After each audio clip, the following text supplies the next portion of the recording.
So good morning. Again, I'm Clinton Seymour. I'll be your cruise director for the next 5 to 7 minutes till we hit the next session. But I want to start by kind of reiterating what the previous people have said this morning. I think there's a theme maybe to what we're trying to do here. First off, I would tell you I think we've got a historic opportunity here. Our government, our federal government, Federal Motor Carrier Safety Administration, is going to be try to be a vehicle or an assistance to a vehicle to finding a new place at what are some pretty challenging times from a safety perspective nationally on commercial motor vehicle crashes. We've seen a good rate of increase or a bad rate of increase, however you want to say it, but particularly here in the South. So I want to start by giving you a few numbers this morning to tell you about our challenge. And I know there's some people that are probably not from the southern area in this conference, but most of you are. So let me start by telling you that if you took the rankings of the top 10 CMV fatal crash states nationally, 5 of them are in the South. There's a parallel here, though.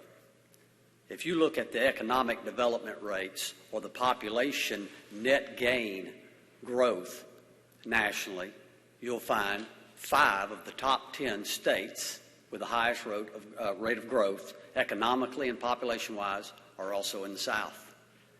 You know what you'll also find? That the 5 that hold both of those distinctions, or that the same 5 hold the same distinction, excuse me on that, that's not an accident. That's a trend. So I think what we're trying to do here is look and see, where are we at? What are we doing now? What can we do? Not where is the crash, but why is the crash where the crash is?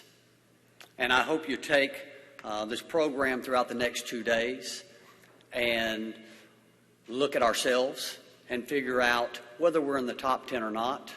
Where are we? How have we gotten there? And then how do we react to that?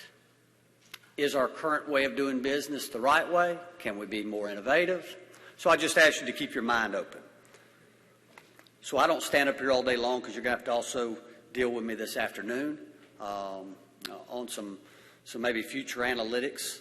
I want to do this. I had an opportunity to speak a couple weeks ago with industry, a lot of industry officials. And I asked them to do something with me for about 3 to 4 minutes. So I'll ask you to do the same thing. And I don't mean to insult anybody in here because there's a lot of safety professionals, and every day you actually do some version of what I'm about to ask you to do. But this is an innovative way I'm asking you to do it. So I'm going to ask, before we start today, can we stop? Because I'm going to tell you what stopping actually looks like in commercial motor vehicle safety. A stop happens because a crash happens. It happens on a roadway. And the first thing that happens when that crash occurs is traffic stops and commerce stops. Everything comes to a complete stop. Up ahead, a life is lost. That life stops. Never to breathe again, never to live again, never to raise a child again, never to see a father or a mother again. That stops. It's a chain of events of stops that continue on. An officer's life stops. They stop, they get called out to that crash. They deal with that.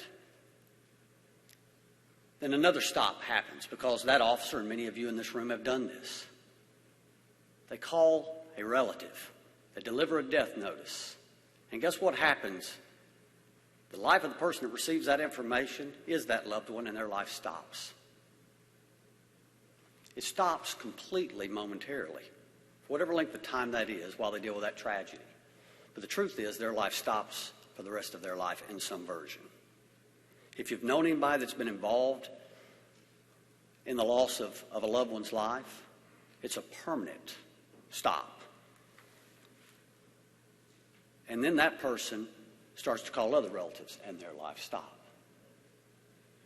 The biggest stop of all, at least to me, and I think a lot will feel the same way, is if it's a parent, a child's life stops and it's affected for the rest of their life. What they could have been, they may no longer become. So that's a serious stop. And that can affect their children and their children and their children. I know I'm preaching to the choir, but these stops need to stop. We've got to stop these stops. I'm asking for your help to stop these stops. Our crashers are going like this, and we need to get them this way. The final comment I'll make here is, here in Alabama, we're trying our best to stop. We stopped 2 years ago. Myself, Jake Davis, our FMCSA staff, our state partners stopped, and we said, where are we at?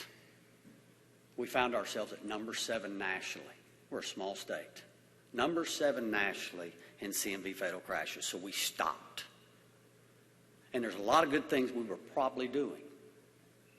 But when you're at number 7, you've got to stop. And we evaluated where we were. We didn't evaluate where are our crashes. We started evaluating every piece of it. Why are they there? What actions brought upon that crash? What economically, population, whatever we could figure out, what is causing us, wherever it is to be, let's stop, let's figure out what those factors are, let's find the right way today.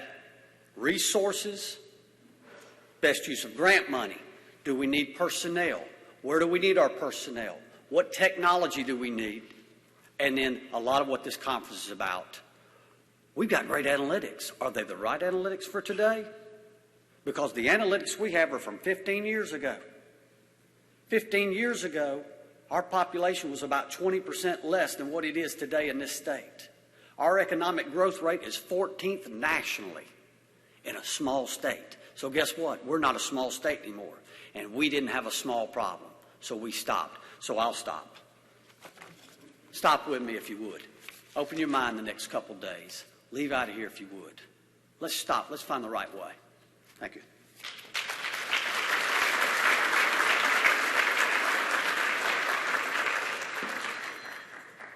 Good morning. My name's Clinton Seymour.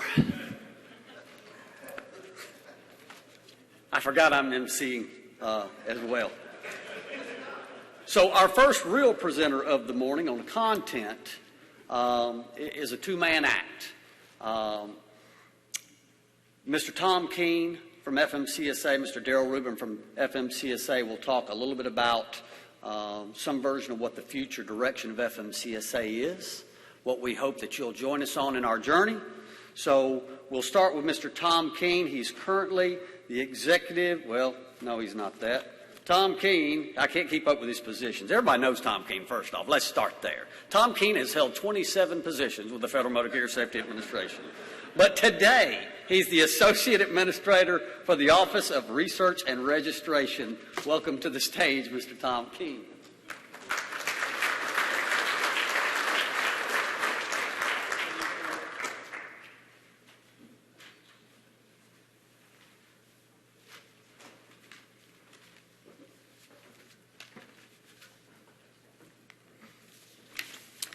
Good morning, everybody.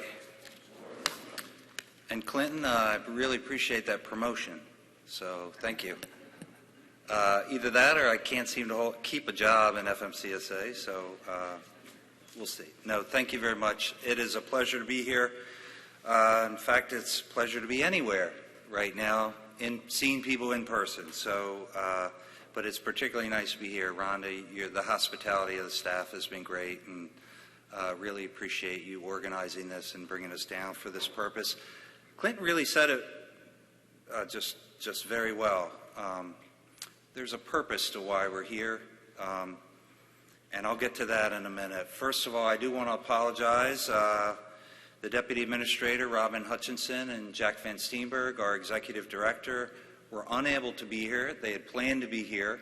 But with the implementation of the bipartisan infrastructure law, or what we call bill, we're really spread thin. Jack was in California yesterday speaking at a American Trucking Association's event. He was trying to get here, just couldn't get here from there yesterday afternoon. So I offered to pitch in and fill his spot and work with Darrell on this opening session about the future direction for FMCSA. For those of you that have not attended these events in the past, again, I think the previous speakers spoke very well to what the purpose is. These started 5 or 6 years ago. They're regional summits. It's a series of regional events that we help to support.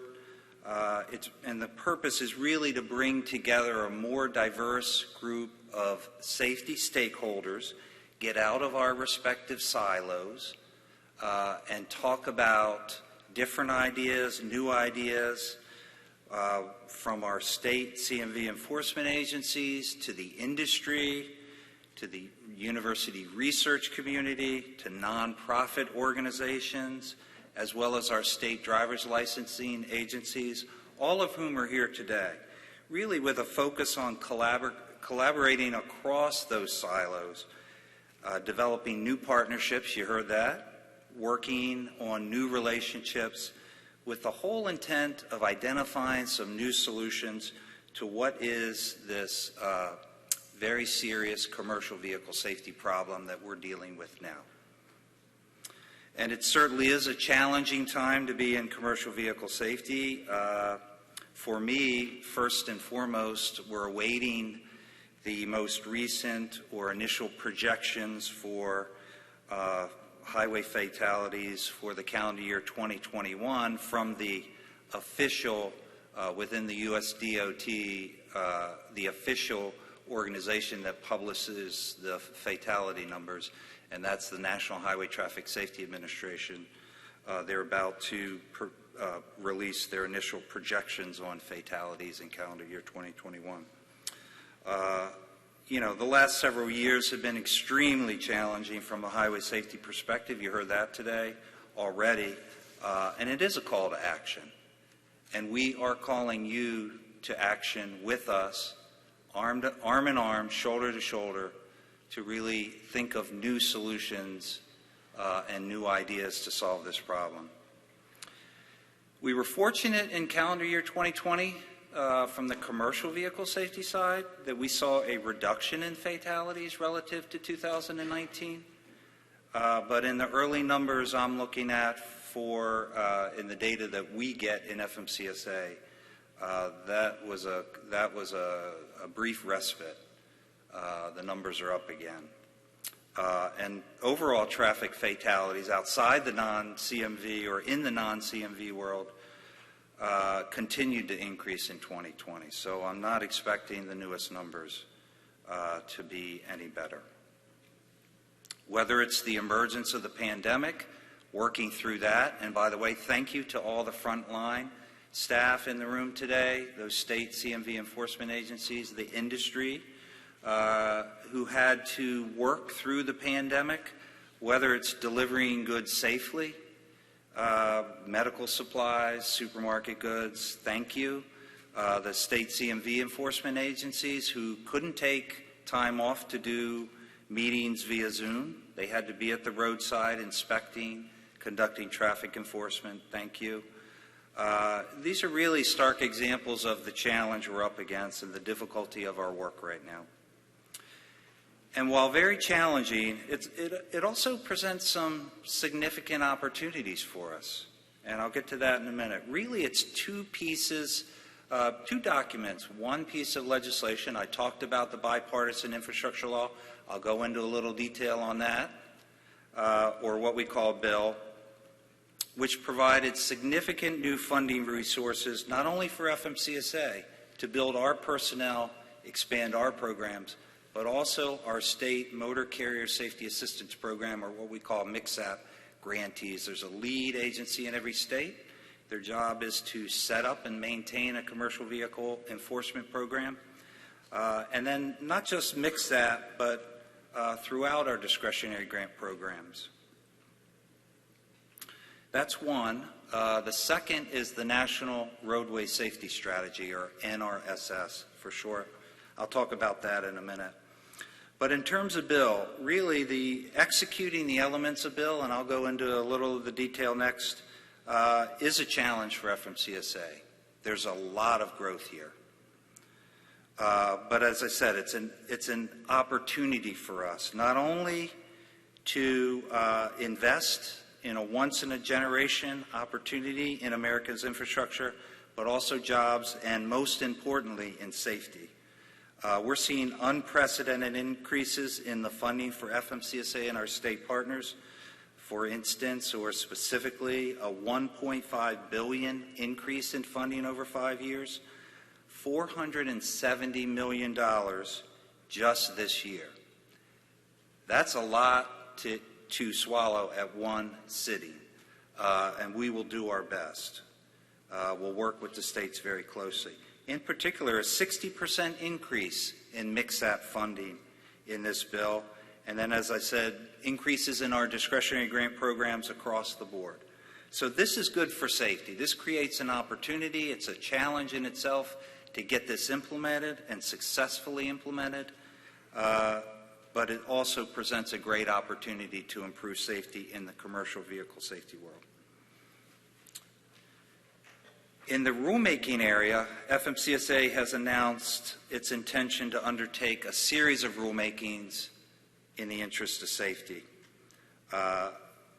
We are working on a rulemaking to mandate automatic emergency braking systems for heavy trucks. We've announced that. We've announced a notice of intent to do a rulemaking to mandate speed limiters for heavy trucks. We are proposing changes to our safety fitness determination. That's the process by which we review and rate motor carriers for satisfactory safety performance. We have announced that we will be doing a rulemaking on automated driving systems for CMVs, and you'll hear more about that at lunch today. We have agreed to take a look at the idea of a unique electronic identifier for CMVs that signals information on the CMV to roadside officials. You'll be hearing more about that, not about unique electronic identification for CMVs, but what we call the Level 8 inspection program, which is related, not exactly the same thing. You'll be hearing more about that tomorrow in one of the breakout sessions. We've undertaken a rulemaking on rear underride protection updates for commercial vehicles. There was also in bill a requirement to do additional research on side guard protection. And we've announced our intent to issue regulatory guidance for brokers to clarify the definitions and examine the impact that technology has had on the role of dispatch services in the freight industry today, and how that segment of the industry has changed to ensure that there's still a party responsible for that load, and it's very clear who that responsible party is, and regulations surrounding that. Many of these were initiated in the bill legislation. Some of them are outside that we announced concurrently, but there are a lot of rulemakings in play right now with the sole focus of improving the safety of the commercial vehicle industry. We also have a number of research projects underway or about to get underway as a result of bill. Those include the large truck crash causal factor study, which you will be hearing more about later this afternoon, I think from me. We have also committed to, under the bill legislation, a commercial driver compensation study, which examines the relationship between pay method and commercial vehicle safety. We've announced the intention for a driver detention time study, since we know there's a relationship between unpaid detention time and the safety of that driver. The longer the time of unpaid detention, the greater potential impact it is on the safety of that driver on the return run. In the bill legislation was a pilot program that we are working to implement, the Safe Driver Apprenticeship Pilot Program. Now, this is a program that looks at, under as much a controlled environment as can be managed, the safety of 18 to 20-year-olds to operate commercial vehicles in interstate commerce.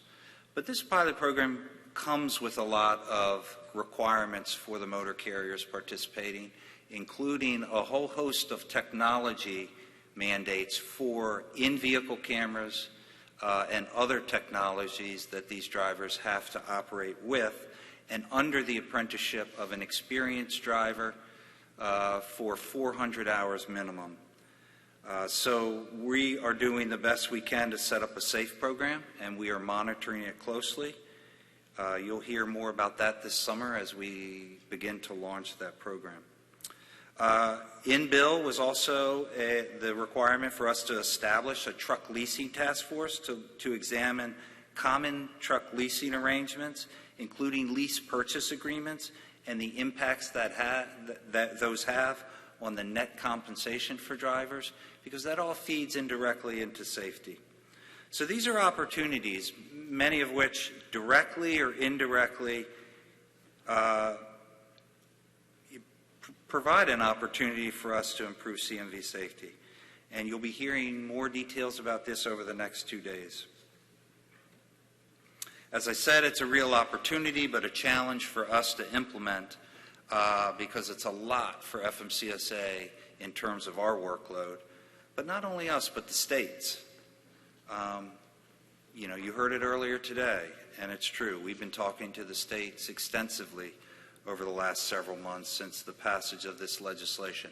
A lot of new money for our MCSAP lead agencies, for other grantees through our discretionary programs, but particularly for our MCSAP lead agencies.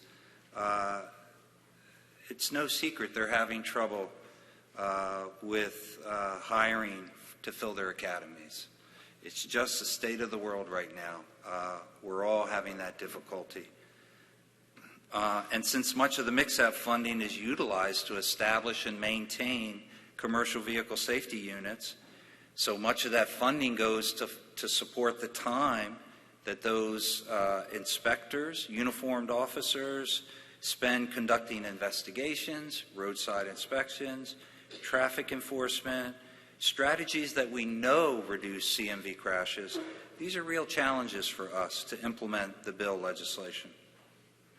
At FMCSA, we have a single mission, simply put, to reduce fatalities, injuries, crashes involving commercial vehicles on our highways. That's it. That's our mission. But I know everybody in this room shares that mission, so we appreciate you being here. And with Bill, we have more resources and programs than ever to make a real impact. Now, let me talk very briefly about the second major document that was issued in the last several months, the National Roadway Safety Strategy. This was released at the departmental level within USDOT, really as a response to what the department was seeing across many modes, but mainly in highways, to the rapid increase in fatalities. So really the NRSS was seeking to issue, it's partly a vision statement, partly a performance document or performance plan for us, because it has some implementation strategies in there. But it's a set of unifying principles that really sets the direction for FMCSA, NHTSA, FHWA, all the surface modes, as we say, at USDOT over the next several years. So this strategy provides a framework in terms of policy and a goal that we hope will galvanize all of our efforts collectively. It really did three important, unique things when it was issued. For the first time, it established the department's position that zero fatalities is the goal. That's right, zero fatalities is or are the goal. Maybe not tomorrow, certainly not tomorrow. I mean, this is a long-term vision statement, but over time, it's setting the performance standard for us. Second, it recognized that a solution must involve many parties across all modes working together in unison, and established a safe systems approach. The safe systems approach really aims to eliminate fatal and serious injuries for all road users through a holistic view of the road system and building redundant systems into the equation in case one system fails.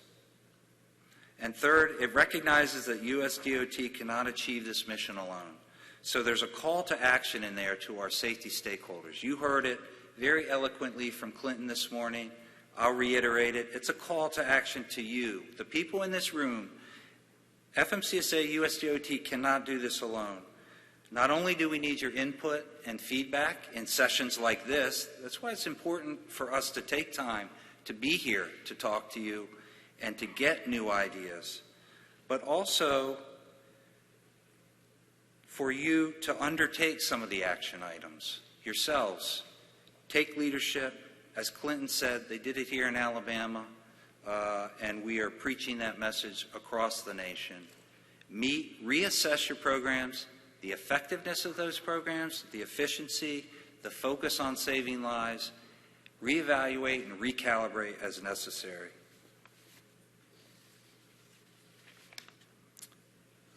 And the thing that's different about NRSS is that it's backed up by the bipartisan infrastructure law. So it comes with the major resources to make a difference. And it includes several items for FMCSA. I'll just touch on a couple of the details here in the interest of time. It commits FMCSA to implementing the electronic records exchange rulemaking. For those of you that aren't familiar with that, it ensures that the state driver's licensing agencies are transmitting CDL driver convictions electronically for the first time, holistically from state to state. So it's trying to eliminate the transfer of paper records from state to state when an action needs to be taken against that CDL driver to suspend or disqualify that license. Sets an efficient time frame for the home state to suspend that CDL when warranted, but that will be a big, big advancement in CMV safety. Right now, paper records go back and forth, and we measure that performance. If you are familiar with the major multi-fatality crash in New Hampshire, that driver, that commercial vehicle driver, should never have been on the road that day. Killed 7 motorcyclists by crossing the center line. If the system had worked the way it was designed to work, that driver would not have been operating at the time of that fatal crash. Also, it commits FMCSA to implementing what we call the Drug and Alcohol Clearinghouse 2 rule, which is the focus of which is to ensure that state driver's licensing agencies downgrade a license in a timely, systematic fashion when warranted based on positive drug and alcohol results or refusals to test. So anytime that driver goes in for a renewal, an upgrade, the system at the DMV is going to notice that they have a positive test result or a refusal to test, and it will start the downgrade period. That doesn't happen right now. And then thirdly, it commits FMCSA and the state partners to an increase in highly visible traffic enforcement in high crash corridors. This we know works. This is an effective strategy. We ask the state MCSAP lead agencies to do more of this. We recognize the hiring challenges. We are working with you hand in hand on this. In addition to those activities, you heard it from Clinton this morning as it relates to Alabama, but we're doing this with all of our division offices, what we call the Crash Stat program. We're asking each FMCSA division administrator to reassess their programs, recalibrate, work hand in hand with your state partner so that the division safety plan is entirely synced up with the state's MCSAP commercial vehicle safety plan. Reassess what's not working, recalibrate, and restart. And then lastly, I'll just mention in passing, we're taking an entirely new look at our new entrant safety assurance program, or the new entrant audit program. Particularly audits focused on owner-operators. What we've noticed in recent months, as you know, with the pandemic, highway freight increased dramatically. We saw a lot of new owner-operators starting their own companies. Some of these drivers that became owner-operators have positive drug and alcohol test results. They are prohibited from operating, but they are starting one truck, one driver operations, and we notice that they're operating. We're talking with our state partners right now about rededicating themselves to that roadside driver license check to ensure that they're checking on the drug and alcohol status of those drivers at roadside. It's not a perfect system, but that is an area we are looking very closely at in FMCSA. But this is a call to action. As I said, challenges but opportunities to vastly improve commercial vehicle safety. And this is a call to action to everybody in this room to stand shoulder to shoulder with us in that effort. I've touched very high level on some of the things we're doing, a lot of the things that we're doing. Darrell, Ruban will come up after me, and I believe he's going to drill down into some of these individually. But I appreciate your time today, and thank you.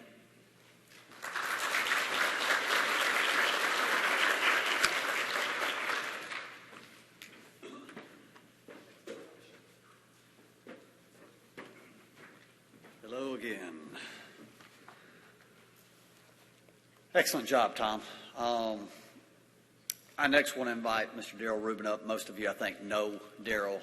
Darrell is in a newer capacity within our agency. I say a newer. Formally, he isn't a newer. He is for better than a year served as the Associate Administrator for the Office of Safety, or the newly developed Office of Safety.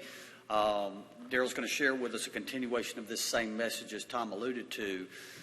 Darrell brings a pretty, I think, broad perspective to things, though, as well, and I can say that as he's been my boss for a really long time. Darrell's going to give you your government insight, or it's always in his consideration. Darrell's also worked in the private industry as well, and it's really had an opportunity to work through a lot of shops with Federal Motor Carrier Safety Administration. So a real varied experience and background, I think, that gives him a pretty unique perspective that a lot of us don't get. So with no further ado here, Mr. Darrell Ruban.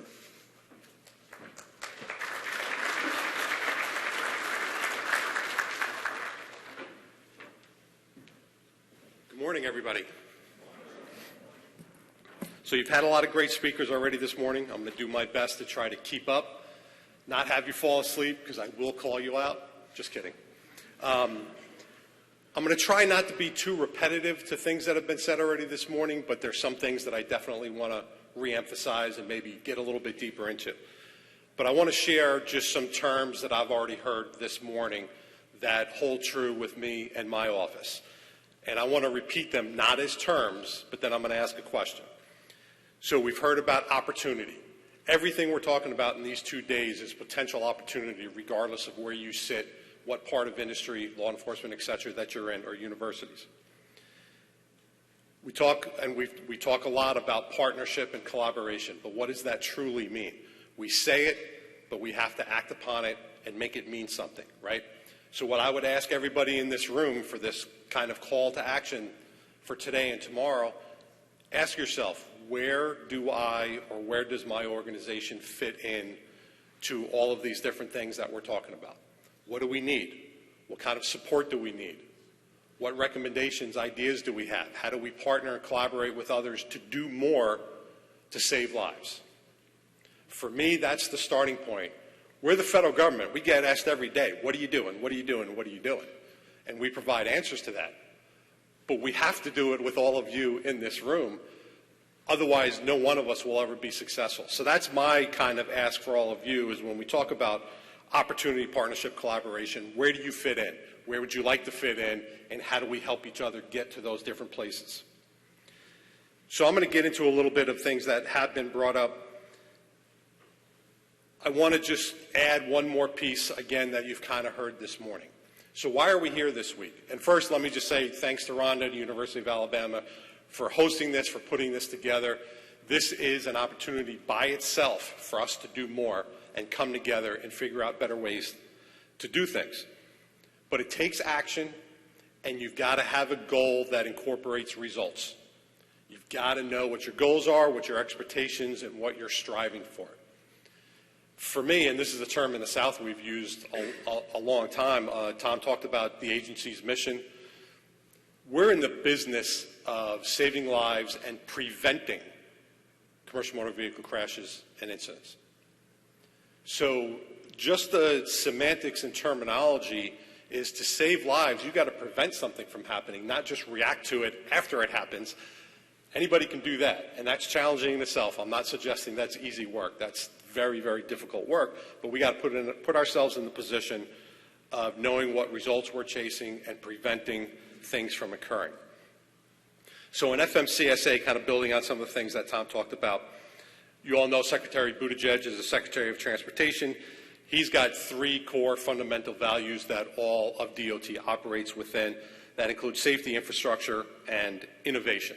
So we strive for everything that we do and all the modes to be able to work within all of those areas. Tom talked a little bit about the National Roadway Safety Strategy.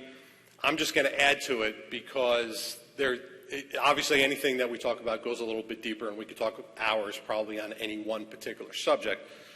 If you don't know our Deputy Administrator, Ruban, before being our Deputy Secretary, she worked in the Office of the Secretary, and she played an integral role in building the National Roadway Safety Strategy. So right off the bat, you know this is going to hit home for us at FMCSA. You know that we're going to look at it, take it very seriously, but then understand where we fit into that, right? So Tom talked about some very specific things within the National Roadway Safety Strategy overall, and if you've not read it, please go online and read it. I just want to reiterate, it talks about safer people, safer roads, safer vehicles, safer speeds, and post-care crash. So FMCSA has some things that are carved out in there, as Tom has mentioned. But then, like for the Office of Safety and my 900 folks or so, we got to figure out how does what we do every day fit into this strategy. So we're in the process right now of kind of building what I call these guardrails or these lanes that now all of our folks will be able to say, hey, what I do every day now fits into this path moving forward, and we can tie it. Because sometimes we have difficulty tying what we do to strategic plan or a safety plan. You got to be able to do that, and I think we in the South and all of you in this room have done a great job of doing that, certainly over the years.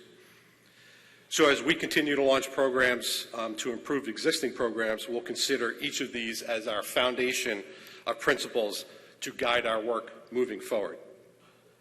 One other thing within the National Roadway Safety that I'm going to call out very specifically, and this is something in the South when I was here that we talked about a lot, it calls out reducing speeding. So I just go back to the last couple of years. And Clinton gave me a little bit of credit for being the AA for a year. I've been AA for about 2.5 months, but in the acting role for a little bit. But coming from the South, coming from the last 2 years of the pandemic, we saw states in the South, while other states' crash rates, fatalities were going down because maybe traffic had gone down after the pandemic started, we saw states that had rises in their traffic crashes and fatalities. So just based on a lot of the folks in the room and the feedback that you've provided me over the last couple of years, one of the things that I think happened is that when the pandemic started about mid-March, end of March in 2020, there was a lot less people on the roads, generally speaking. So the people that were still on the roads, what did they do? All of a sudden, they became more aggressive in their driving. They were driving faster. They were being more aggressive in their maneuvers and their behaviors. And then as traffic started to build up around the country, now being outside of Atlanta, I will tell you that Atlanta, like many big cities, much different from other parts of the country. Personally, I feel like the pandemic was over in about 4 months after it started in Atlanta, because traffic was back to full force, but the driving behaviors did not change back to what they were before. So now more incidents, more crashes, more of this aggressive behavior that occurred over that time. So within this National Roadway Strategy, within this group here, I ask you, where do you fit in reducing speeding? because I'm going to talk a little bit here shortly about where speeding fits into the crash picture. Overall, it's going to take us as a group collectively to make accomplishments. It's got to be sustained. It's got to be urgent. Tom talked about the Secretary saying 0 crash goal. Anybody else in the South heard that as a goal before? Yep. We've talked about it in the South. We've set that in the South. I want to say South Carolina was one of the first ones to come forward as a state and say, our goal is 0. How could it be anything different? And not that anybody disagreed with it, but everybody went, and we're never going to achieve that. And my response to that would be, well, of course you won't achieve it. It's not your goal. Now, there are realities to it. There are challenges. But the higher you set your goals, the better off. So I'm going to skip some of the things that have already come up. I do want to call out, just because, I was part of it with pretty much everybody in the room. When we talk about speeding, when Tom mentions in the roadway safety strategy, highly visible traffic enforcement. That's a term that everybody in this room has heard repeatedly, I know, over the last 10 years in the South. I assume the rest of the country too, but I was involved in the South. And why is that? We know it works. I call out the Safe Drive program in the South. That started a number of years ago, and I won't certainly get into it because you all know it. But what's the one thing that has that maybe most other things don't? And that's continued sort of sustainability with highly visible traffic enforcement. I'll just use I-95 as an example. At one point, we had law enforcement from the top of Maine to Miami on I-95 doing traffic enforcement. And with the number of officers and the number of miles, you saw a marked car and or lights, and I forget the exact number, but I want to say every 7 or 8 miles in the entire stretch of the interstate. So do you think that gets people's attention, especially in passenger cars? They see one cop on the side of the road, maybe I slow down, maybe I don't. You see 2, you start thinking about it. You see 3 or 4 or a couple hundred miles go by, that's where you get people, at least on that particular trip, starting to think. We're also working closely with our state driver's license agencies to monitor their CDLs and backlogs, and this comes under the Biden-Harris Trucking Action Plan that FMCSA is part of. And I bring that up because this is kind of new territory for FMCSA. We're a regulatory agency, right? We're looking at operations. We're looking at, what rules can we put out from a safety perspective. But now we're involved in supporting trucking itself, supply chain, et cetera. And I'll just tell you personally, for the last, 10 months or so that I've been involved, it's been refreshing. It's been a great opportunity to not just be the federal government that says, what regs does the industry have to abide by, but how do we help you? What can we provide to you to partner with you so that we can support our supply chain? That's big for us. It's big for me, and I hope it's big for our agency, and I hope, law enforcement, industry, universities, everybody in the room, it's a collaboration not just on regulations and safety, but then how do we support the needs of the American people in a safe way? So the Trucking Action Plan is part of the administration's approach to strengthen the American supply chain and address bottlenecks. In particular, FMCSA is focused on trucking jobs and improving the quality of work for such critical components of the supply chain. Do we need more truck drivers in the industry? Yes. Do we need more drivers to be sustained within the industry? Yes. Tom talked a little bit about our apprenticeship program under Bill, our partnership with the Department of Labor and their apprenticeship program. Those are just small pieces, but they are critical pieces overall in trying to create new ways of introducing new drivers into the business that maybe can build a career and be sustained. I was talking to Greer Woodruff this morning from J.B. Hunt, who's here, and they've taken to be part of this particular program. It's an opportunity. It comes with challenges because you're talking about younger drivers, but as Tom mentioned, there are many, many requirements that come with it. But I'll bring up now, For me and the piece that I see within the industry, we've got to do a better job of supporting drivers that are out there today.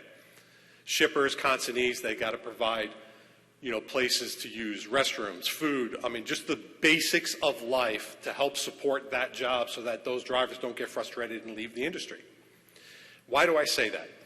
So both Tom and I have been part of supply chain task forces under the Secretary in the White House, and we have constant conversations with industry on a very, very regular basis on what works, what doesn't work, what do you need, how do we come together and provide various tools to help support each other. Tom mentioned new entrants, and I'm going to circle back and tie it to what I'm saying now. So typically, I think our state partners conduct approximately 40,000 new entrant audits a year, give or take. The last year, we've seen a tremendous growth in new entrant motor carriers around the country, which is now going to raise the requirements, I guess, of new entrant audits for our state partners, which we've seen across the board, which is obviously a new challenge that we're going to have to address. But where are some of those folks coming from? Why are we having such a drastic change in the number of new carriers coming into business? One piece of it, don't know the numbers or percentage, but one piece of it is drivers getting frustrated. I've heard Tom say this a lot, spot rates are high. Drivers feel like they can start their own business, go through the registration process and make a lot of money. And I'm not sure it always works out that way, but you have a lot of drivers that maybe don't want to work for a company and want to work on their own, or whatever the case may be. But when we jump from, and Tom will know the numbers better than I, but say 80,000 new applicants a year to get DOT registration to about 120,000 new applicants, that's a heck of a jump. We've got to be prepared to understand and then deal with all of that comes with it. I talked about the state driver's licensing agencies a little bit. As part of the Biden-Harris trucking plan, one of the things is supporting industry in new drivers getting their licenses. Obviously, FMCSA has control over those regulations and requirements, of which there's a lot of, yes. So we're doing at least our piece where we can to try to expedite that process as best as possible and work with our state partners around the country. A little bit challenging at times because not every state's the same, even though they're implementing the same regulations, right? But it is a piece that we're very proud to at least be involved in and try to support. Tom mentioned driver pay.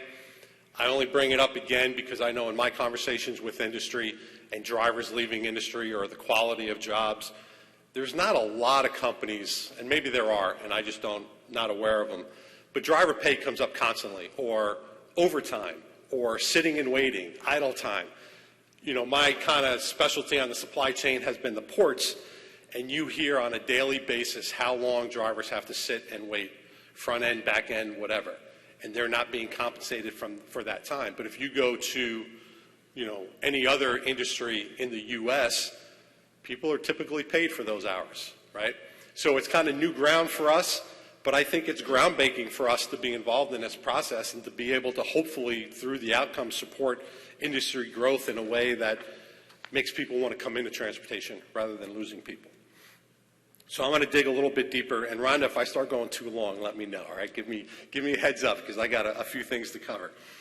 So I do want to talk about industry and crash stats a little bit more detail because I feel like that's why we're here, right? This is what we're reacting to, trying to build towards from a safety perspective, certainly. So if you didn't already know, there's approximately 760,000 registered trucking companies in the U.S.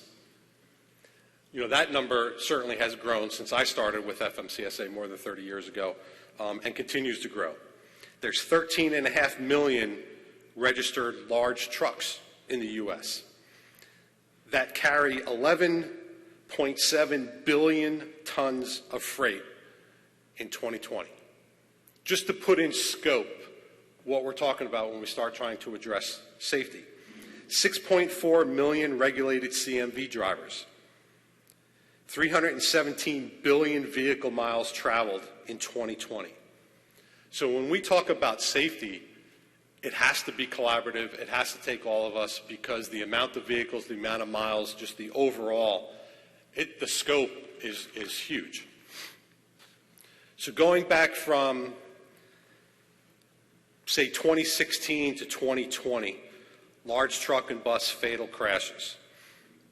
We've seen some dips over the years. I will tell you that in the last 5 years, in general, I know it varies from state to state based on state individual numbers, but truck and bus crashes are either sustained or going up. Now, maybe you see a little bit of a dip from 19 to 20.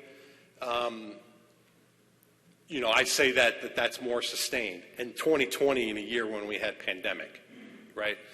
So in 2020, 4,965 people were killed in large truck crashes.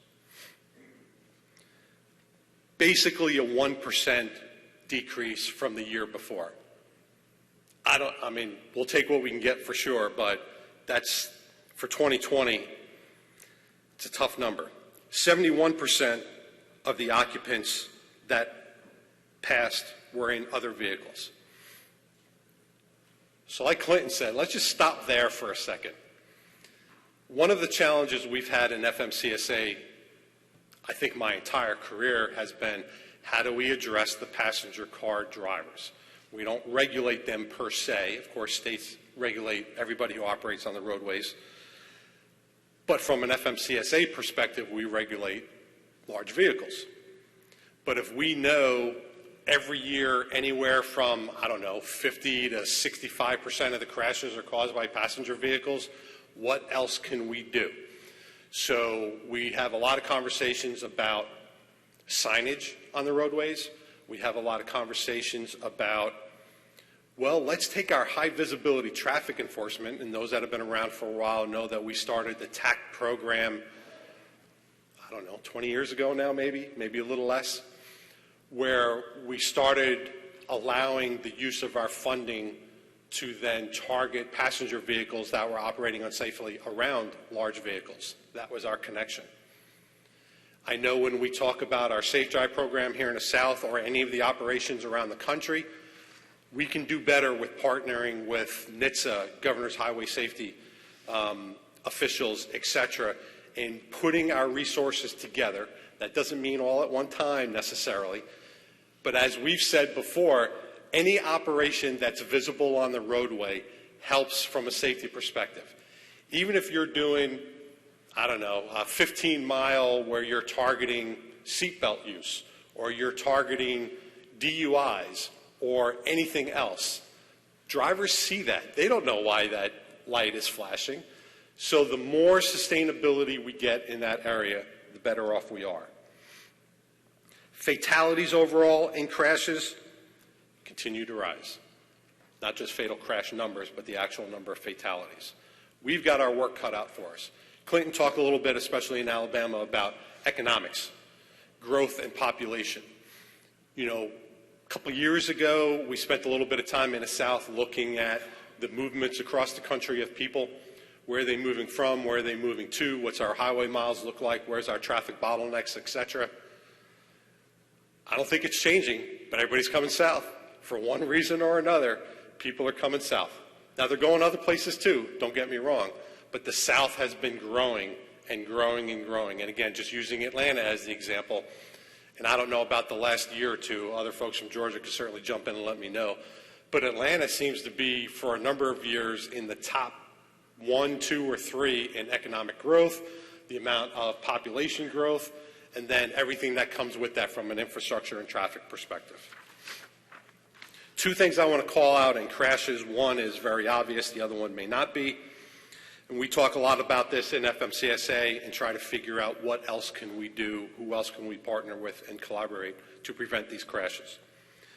So you could have guessed that the largest type of vehicle involved in fatal crashes would be your Class 8s, your tractor trailers basically.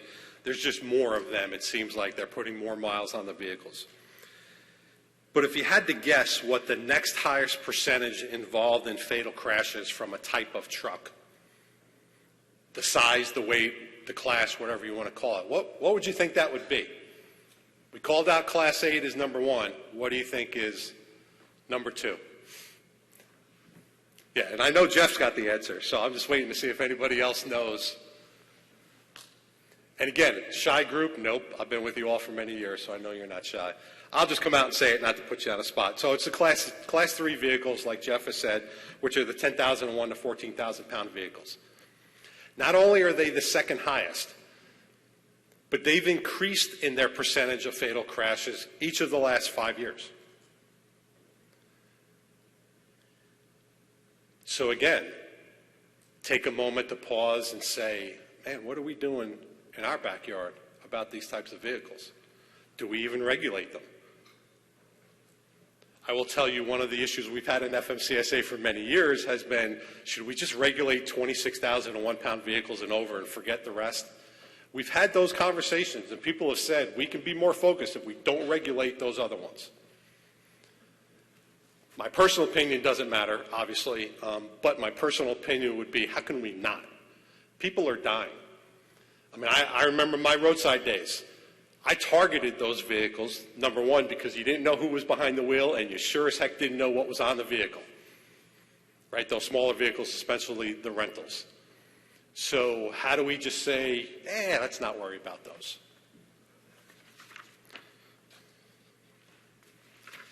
And I'm going to skip some things here and go to a piece of the crashes that continues to be on the rise are your non-occupant fatalities. Pedestrians, bicyclists, and this is in overall crashes, not just CMV crashes, but they continue to rise. So when you're working with your Governor Highway Rep partners, are we addressing those types of crashes in our planning as well? And one thing I want to call out, knowing that it's going to be discussed in more detail this week by others, and I think Martha from Federal Highway is here to talk about work zones, we still continue to see a commercial motor vehicle issue with crashes in work zones. So I don't have the particular percentages in front of me. They can talk about it later when they work that particular issue.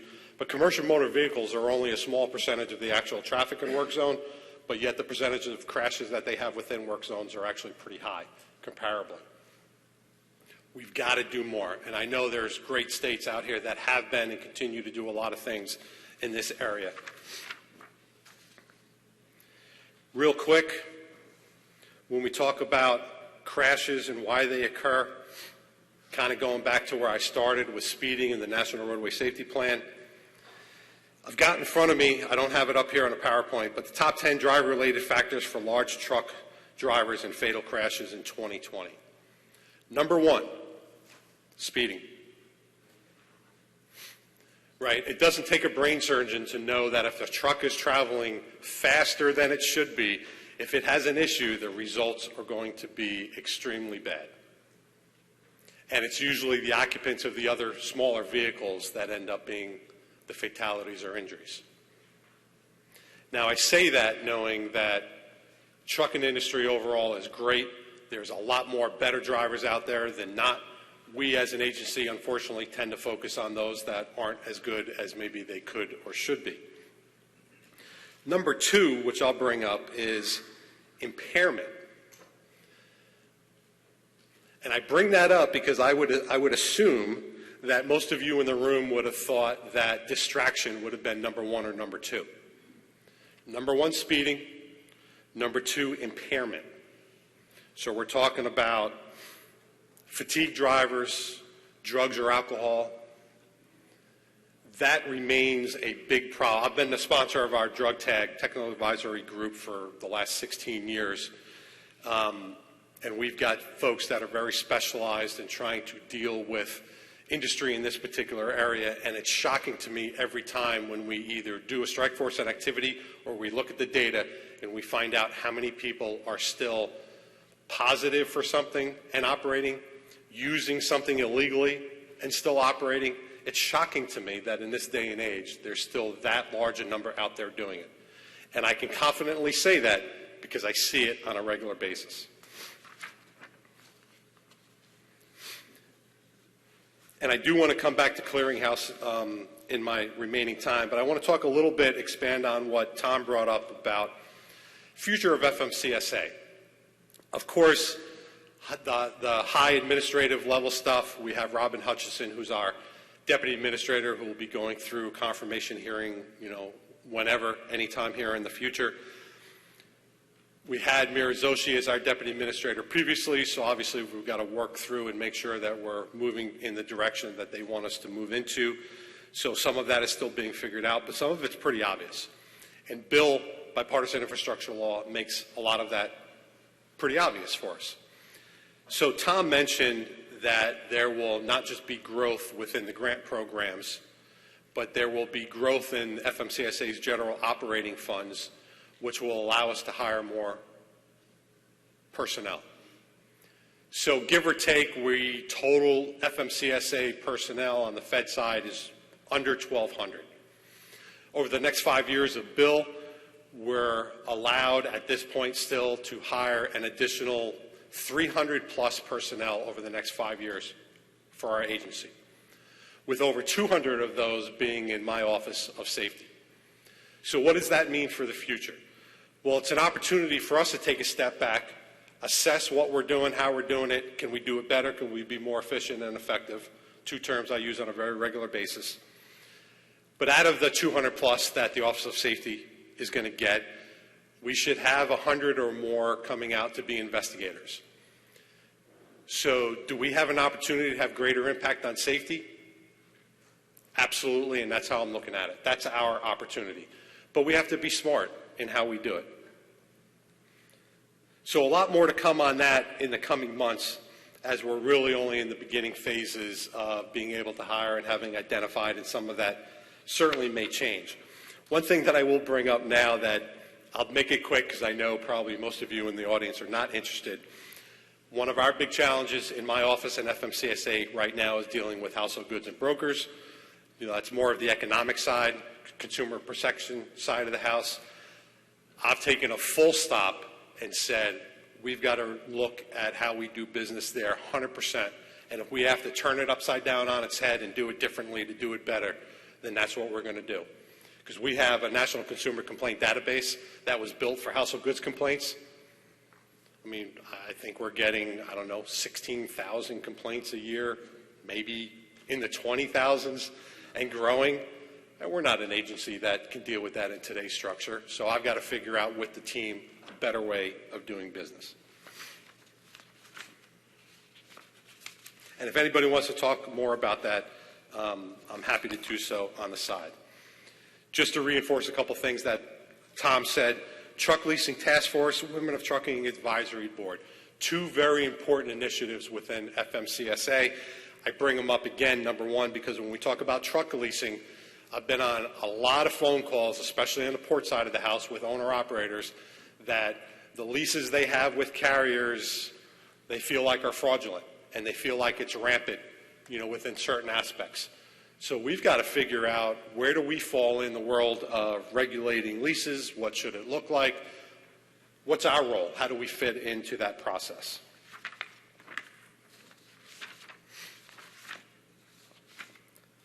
So I do want to take up the last couple minutes by coming back to drug and alcohol.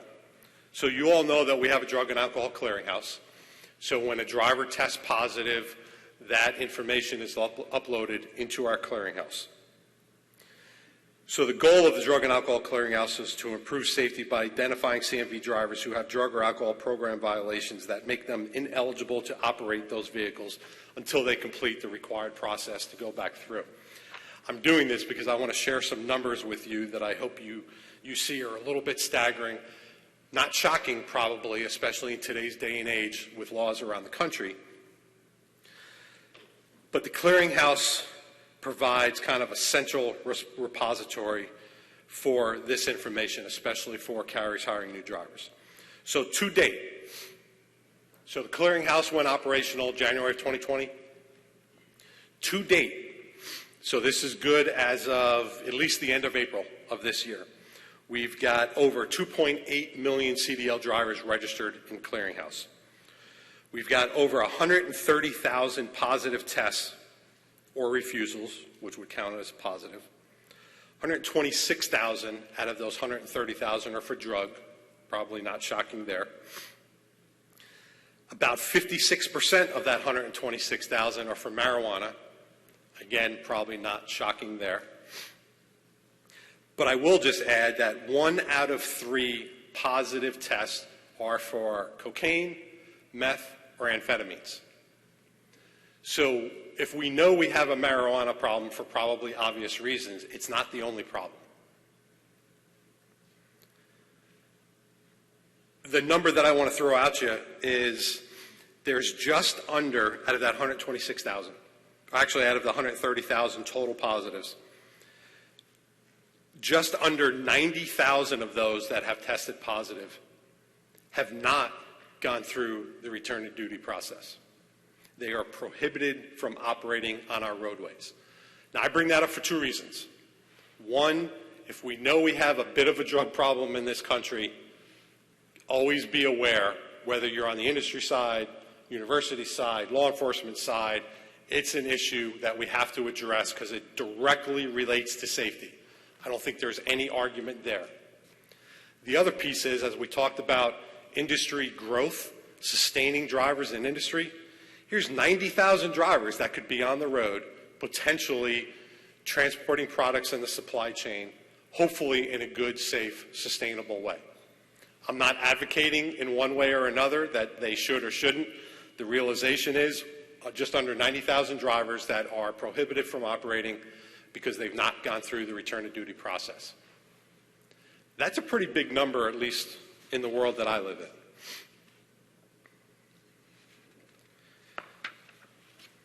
And I know I'm at time, but just want to mention a couple other things. Kind of like to mention our work related to the study of our safety measurement system, SMS system, by the National Academy of Sciences. My office is working through that process. The Academy, probably, as you all know, published a report in 2017 that included recommendations to improve FMCSA's analysis and the data that feeds our safety systems and programs. Certainly, we accepted their recommendations at the time to review and figure out a path forward. Obviously, the agency remains committed in improving how we identify safety problems, prioritize carriers for intervention, and collaborate to identify these problems. We've done some work in this area, and I'm just trying to remember if the Federal Register notice has come out yet, and I don't think it has, unless it just came out here in the last couple of weeks and I'm just not remembering it. But you'll see some information as far as our SMS and safety determination process coming out here somewhat soon as a starting point of us moving in that direction. We still have a lot of work there to do overall. Crash preventability determination program, I want to bring that up because whether you agree or not, when crashes occur out on our roadways, in our system, we use all crashes. So we have a process where a carrier can submit their crash and say, hey, not our fault, don't use it against us. And that's the crash preventability determination program, where we literally get tens of thousands of submissions to review. That is one heck of a daunting task on our part. It's also a bit of a manual process for us. Don't even get me started there. But we've got to do better there. I bring it up because we have opportunities to improve that program, expand it, increase it, and make it more viable for industry. And again, I know there's a lot more to that subject that people that want to talk about. What I'm sharing with you is at least my commitment and my position with my team and my staff to look at everything. How can we do it better, more efficiently, more effectively? I'm not a, we're doing okay now, don't worry about it kind of guy. I'm going to push the envelope, and I want to be more efficient because all of that leads to results. I know you've got Kyla here for human trafficking. I do want to just bring it up real quick. Human trafficking is still a problem in this country. It's in your state. Whether you believe it, know it or not, it's in your state. There's a lot of work that we're trying to do from an outreach perspective. We're trying to share information where we can. We have some congressional requirements in this area as well. That falls under my shop too, and I've got a number of areas that falls into. By all means, have the conversation with the folks and the experts in the room that deal with this on a regular basis. I just want to emphasize that just because we don't talk about it regularly doesn't mean it's not a priority for us, because it is. And I've got an office that's dedicated to it. So I've got a lot more on that, but I don't want to take up your time. I'm going to close with this, and I'm going to close with where I started. Whether it's this 2 days, this meeting, whether it's a different conference, whether it's just you working in whatever location and organization that you work at, ask yourself, where do we fit into the safety process? I get where you are. It's more than just safety. Completely understand business models. But we're having this because too many people are dying on our roadways, and we have to do something about it. Traffic's only increasing. Population's only increasing. We need to figure out a better way collectively to address this. So I close with ask yourself and then talk to other people if you need something. Doesn't mean you'll get it, but let us know. I leave you there and say thank you very much for your time. Appreciate it. Thank you.